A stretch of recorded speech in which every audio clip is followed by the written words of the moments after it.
You know that there's a coordinated, ongoing campaign by the Palestinian Authority and BDS groups, that's a boycott, divest, and sanction Israel groups, anti-Israel Christian factions that want to destroy relations between Israel and the global faith-based Christian communities, especially evangelical Christians. They're called Christian Zionists, who stand with Israel, and they want to isolate Israel in every way because they think if they stop praying for Israel, they'll stop supporting Israel, they'll stop teaching what the Bible says about Israel, and then we won't be able to defend ourselves, and finances and defense will no longer come our way, and it will weaken and isolate Israel by weakening and isolating the support of the Christians. So they're attacking them in many ways, including even theologically, and there's church networks and religious groups that are being attacked. And I want to talk about 4 major incidences that happened just now in 2025. There was the false arson claim, the blood libel that Israel's out burning churches in Taipei.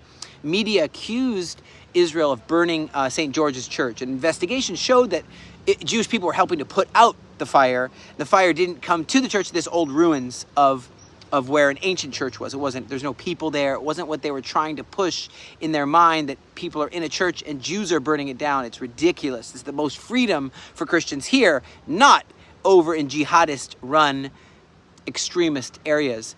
And so you have initial condemnation of even Mike Huckabee said, hey, what's going on? Of course we don't, Jewish people can't burn down churches. And then he retracted the statement because he realized it was fake news.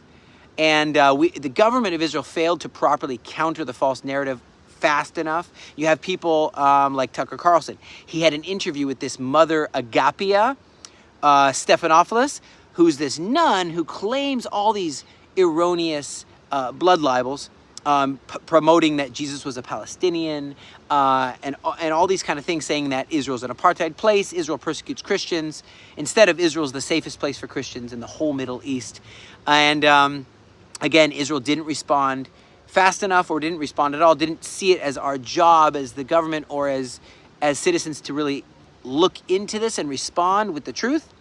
And you have a declaration of the World Council of Churches, the WCC, in June, accusing Israel of apartheid, crimes against humanity, supporting, the boycott, divestment, sanction measures, the Gaza blockade removal, the right of return, like all kinds of terrorists could just come in here and be equal citizens. Not, that doesn't make any sense. But you have this realization that Israel needs to deal with this. Israel needs to say, hey, if you guys are going to block us, you shouldn't come in this country. How do you have all this World Council of Churches and the EAPPI activists coming here? And you do have one Jerusalemite initiative publicly responding, saying that this World Council of Churches is hypocritical, and they're anti-Semitic. They're saying that Jesus was a Palestinian and removing Israel. In short, it's replacement theology. And so you have this Hebron company using the Last Supper imagery with sheep instead of the disciples. It's like trying to remove Jewish people from our own Bible, and burning flags all over, removing. I mean, it's just anti-Christian, anti-Bible messages that you're seeing happening. And you have the Christians being pushed out of all the Palestinian areas, but then these Palestinian supporters are saying that Israel's the bad one and Palestinians are the good ones. It makes no sense. But I see there's not enough effort really from Israel to actually counter and use like PR, public relations committee, to counter some of this stuff. And there's some failure there. And I think we need to really address this. We all need to be able to use our own story, use the facts on the ground, and come together. And to take the bull by the horns and look at this anti-Semitism head on.